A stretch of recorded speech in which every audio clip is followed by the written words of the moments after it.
Hello, my name is Andrew. Welcome back to my channel. I'm continuing on with the next 5 books that I read this year so far, and my shelves are a mess because what was previously there I took down because it's going to be showing up in this video, and I'm so excited. My last video kind of ended on a sad note, but I'm so excited because I have, oh yes, everything that we're going to discuss today was at least a 4-star read for me, so it's just much more fun to talk about books that you love. I'm sure you understand. So last video ended on talking about James Baldwin, who, I don't know if I said this, but I do want to read other stuff by him, so I might check it out. But if you've read James Baldwin, let me know what your favorite is. I probably should have said that in the last video. Sorry, too late now. Okay, so the next book that I read after Giovanni's Room was The Evidence of the Affair. Yeah, Evidence of the Affair by Taylor Jenkins Reid, who is, depending on how I feel about Malibu Rising, which I haven't read this year yet, and depending on how I feel about that book, she's probably going to be considered my favorite contemporary author. I think she's considered, a lot of people consider her to be a favorite author, and I gotta say, this was absolutely a hit, okay? Evidence of the Affair is about these 2 people, and it's a short story. It was on Audible. It was included in I got like the highest Audible subscription because it's cheaper per book. So, and you get all these extras, you know, Audible. It's a whole thing. I understand, you know, Jeff Bezos, blah, blah, blah, whatever, but I want to read books. So it's an easy way to get books. So it was available for me. I didn't have to pay anything for it. I got it. I listened to it. And it starts off with a woman writing a letter to the husband of this woman who is having an affair with her own husband, which sounds very complicated, but Miss TJR knows how to like just make it really clear and really concise. And I don't even know how many hours this was. It was like, I think it was less than 3 hours, and I listened on a faster speed, so I think I was able to get it done in like an hour or 2, but I'm pretty sure I cried. So this woman, I will be reading every book by Taylor Jenkins Reid. Taylor Jenkins Reid is amazing. I don't know what else to say. The book was very good. It was 4 stars. Should have been 5 stars, honestly. I look back on these things and I'm like, why? What could she have done better? Nothing. What could she have made better about this book? Literally nothing. I mean, the fact that I like cared about these characters in such a short amount of time really says it all.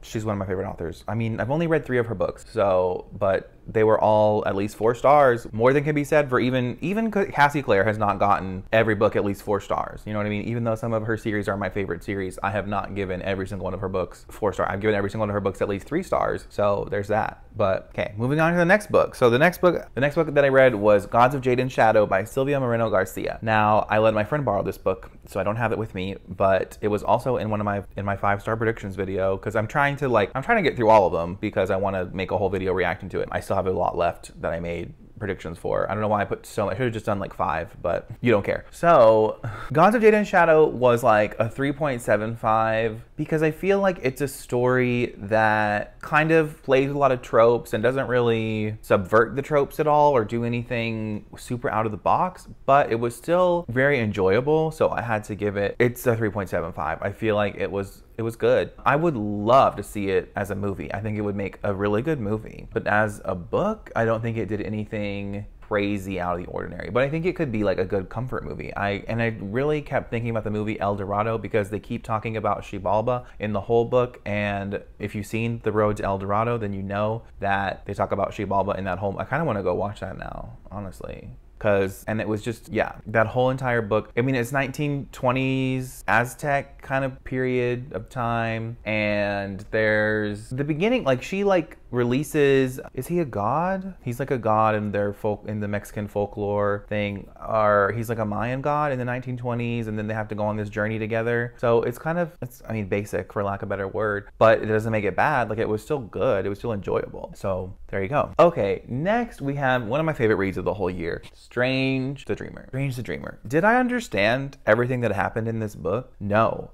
Did I care? No. The writing was so good, and the romance I think is good, and it kind of read like a Disney movie in a way, I feel like, but like with a little more depth because, honey, she is long. She is like, this is 532 pages, but of course, and I said in my mid-year book freakout tag, this is one of my favorite covers of all time. Probably my favorite book cover of all time. I mean, the clouds, it doesn't matter. So, of course, we have Laszlo Strange. He goes to this magical city of Weep, and I don't really want to tell you more than that because it's just it is so good. And because genuinely, I didn't understand everything everything that happened, but I still loved it. I still loved it, and I will reread it. I'm probably going to tab it up because even without understanding everything, I gave it 5 stars, which is such an odd experience. But there's just so many quotes. I loved Sarai. I loved Laszlo. Minya was very awful and annoying as she was written to be, and these characters, just the whole scene with them going to the city.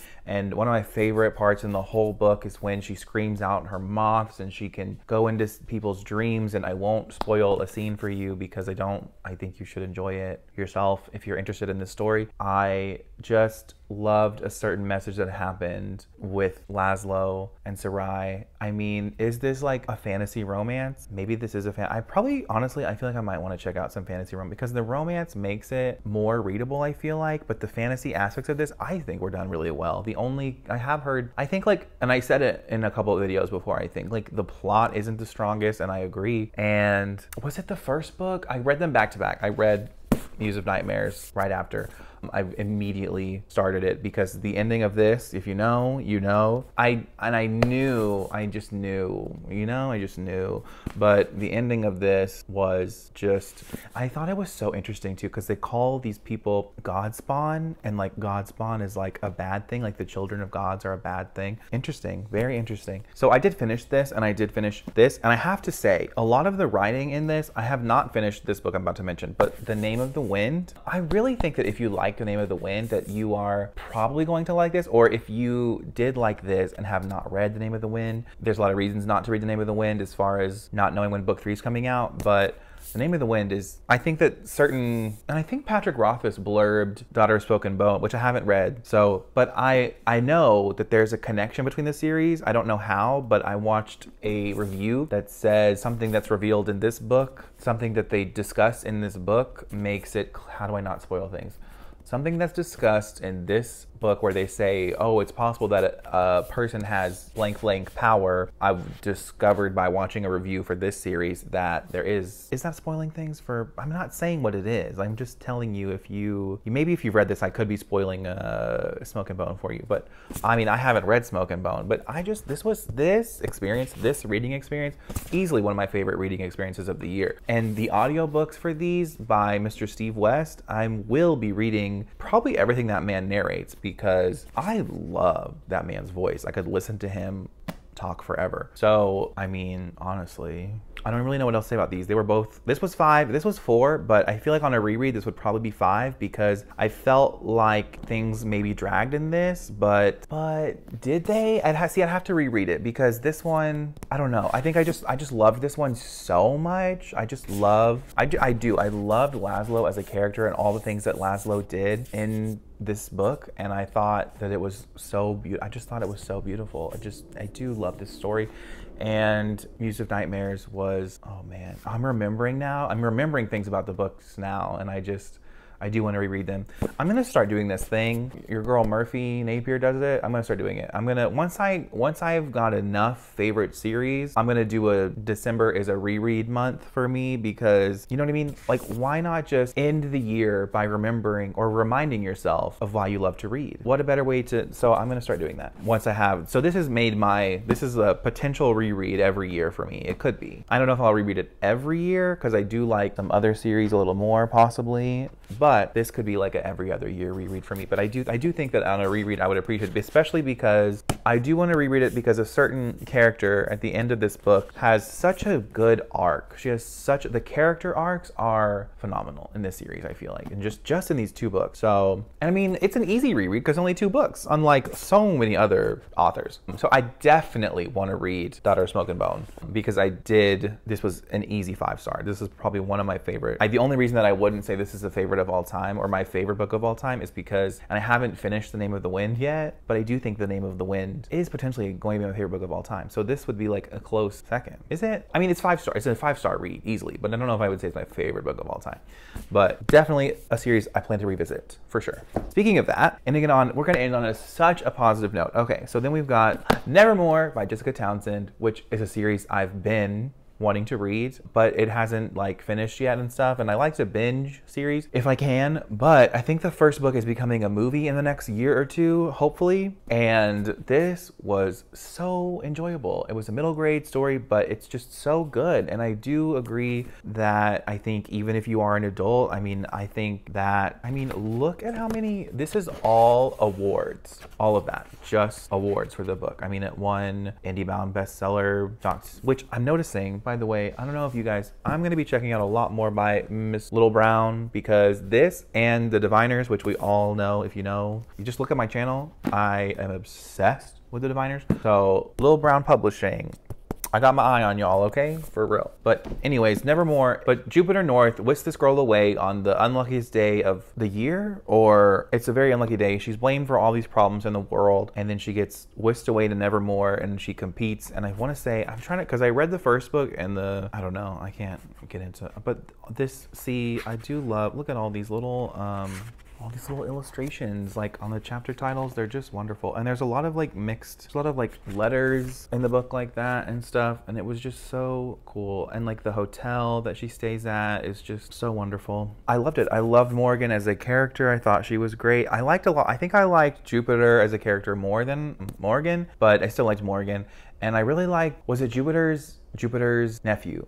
What was his name? I don't know. I did feel like this wasn't a full 5 for me, because I felt like there's a competition here at the forefront of the story, and I feel like there could have been more camaraderie and more like friendship development kind of things happening, which, well, this is the 5th book in this video, but I am going to discuss book 2 in the next video. So that's how I felt about this one. I'm so glad that we're ending on a positive note. That's exciting. All right, so that's how I felt about this one.